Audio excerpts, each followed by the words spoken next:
नमस्कार, आप सभी का बहुत बहुत स्वागत है। भक्तों, क्या भगवान की पूजा करते समय आपके भी आंखों से आंसू आ जाते हैं? अगर ऐसा है तो आप सभी इस वीडियो को पूरा जरूर देखें, क्योंकि हम आपको बताने जा रहे हैं कि आपके ऊपर ऐसी कौन सी अज्ञात कृपा बनी हुई है जिसके कारण आपके आंखों से आंसू आते हैं। दोस्तों, हमारे प्राचीन ग्रंथों के अनुसार शुरुआत में ये जो ब्रह्मांड था वो खाली था, हर तरफ केवल और केवल अंधकार था। उसके बाद अचानक ही एक विशालकाय शिवलिंग प्रकट हुआ, जिस कारण ये जो संपूर्ण ब्रह्मांड है ऊर्जा से भर गया। और फिर कुछ समय बाद इस ब्रह्मांड में पदार्थ का निर्माण हुआ, जिसमें जल, धातु, धरती, वायु, अग्नि, ऐसे ही कई चीजों का निर्माण हुआ। इसी कारण यह माना जाता है कि इन सभी में भगवान भोलेनाथ का ही वास है। पूरे ब्रह्मांड के कण कण में बसी हुई समस्त ऊर्जा सिर्फ और सिर्फ प्रभु भोलेनाथ शिव जी ही हैं।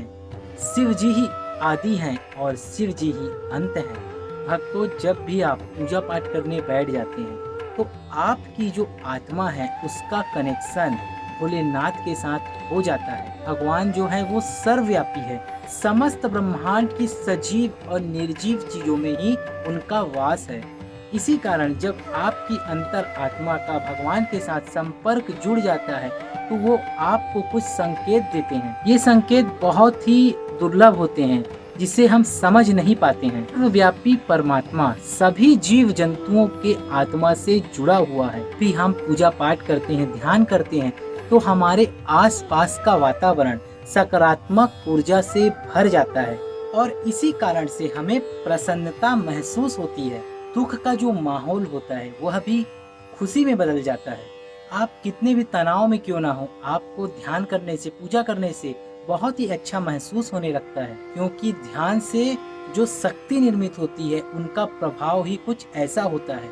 आपने देखा होगा कि कई बार जो विद्यार्थी लोग रहते हैं, पढ़ाई करते समय माता सरस्वती जी का ध्यान करते हैं, उनके आंखों में आंसू आ जाते हैं या तो अचानक से उनको नींद आने लगती है। इसका यही अर्थ है कि माँ सरस्वती की कृपा उस विद्यार्थी पर बन रही है। साथ ही आप लोगों ने देखा होगा कि जब हम भगवान की किसी कथा को सुनते हैं तो हमारे शरीर का रोम रोम खड़ा हो जाता है और हमारे आंखों से आंसू आ जाते हैं। ईश्वर की अनंत कथाओं को जब हम श्रवण करते हैं तो हमारे आंखों से आंसू आ जाते हैं और भगवान पर हमारा विश्वास जो है वह दृढ़ होते चले जाता है। तो आप सभी इस वीडियो को पूरा अंत तक जरूर देखें, क्योंकि इस वीडियो में हम आपको आज बताएंगे कि अगर आप ध्यान करते हैं तो अगर आपको भी कुछ संकेत मिलते हैं, उन संकेतों का क्या है पूरा मतलब, जो हम आपको आज बताने वाले हैं। तो आप सबसे पहले अगर चैनल पे नए हैं तो चैनल को सब्सक्राइब तो कर लीजिए और बेल आइकन को ऑन कर लीजिए, ताकि आप लोगों को आपके चैनल के वीडियो सर्वप्रथम प्राप्त हो जाएं। सबसे पहली बात है आंखों से आंसू आना।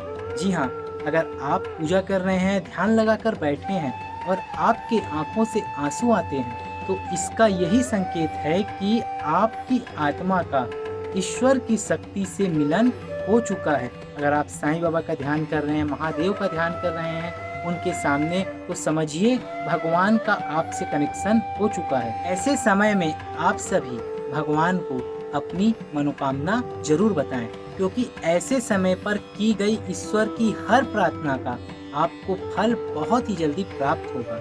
ज्यादातर लोग इसे सिर्फ एक संयोग समझकर भूल जाते हैं और इसको ध्यान बिल्कुल भी नहीं देते हैं, लेकिन आप लोगों को ऐसा नहीं करना है। आपको ध्यान देना है। जब भी अगर आप ध्यान कर रहे हैं, अगर आपकी आंखों से आंसू आ रहे हैं तो आप अपनी मनोकामना भगवान को बताएं, क्योंकि भगवान आपकी मनोकामना को जरूर सुनेंगे। साथ ही पूजा करते समय अगर आंख में आंसू आते हैं तो इसका मतलब ये माना जाता है कि आपके अंतर मन की सफाई हो रही है और आपका अंतःकरण शुद्ध हो रहा है। दूसरी बात है जलाई हुई ज्योत का बढ़ना। भक्तों, अग्नि जो है वह पंच तत्वों में से एक है और इसमें भगवान भोलेनाथ का वास है। अगर आप पूजा कर रहे हैं और ज्योत जो जल रही है उसकी लौ जो रहती है वो बढ़ जाए तो इसका यही संकेत है कि भगवान आपकी भक्ति से प्रसन्न हो चुके हैं और आपकी आराधना को सुन लिए हैं। ऐसे समय में आपको क्या करना है, अपनी मनोकामना बताना है और भगवान की आराधना करना है, क्योंकि ऐसे समय में भगवान आपके दुख, दर्द और कष्टों को बहुत जल्द दूर करेंगे।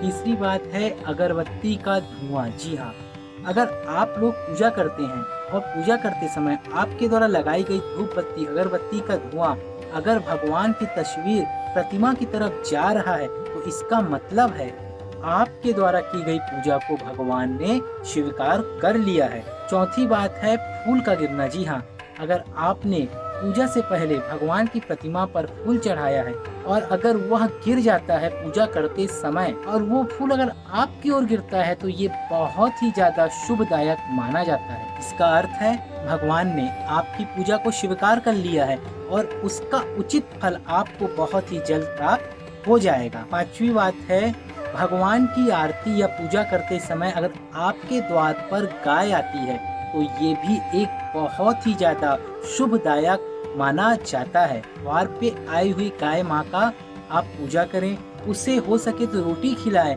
और अपनी मनोकामना उसे बताकर आपकी मनोकामना जरूर ही पूरी होगी। तो भक्तों, ये थे कुछ संकेत। अगर आपको भी पूजा करते समय ऐसे संकेत मिलते हैं तो आप सभी हमें कमेंट करके जरूर बताएं। और आप लोगों को ये वीडियो अगर अच्छा लगा, ये जानकारी अच्छी लगी, तो इस वीडियो को लाइक जरूर कीजिएगा, साथ ही अपने दोस्तों में शेयर कीजिएगा ताकि उन्हें भी ये जानकारी प्राप्त हो जाए।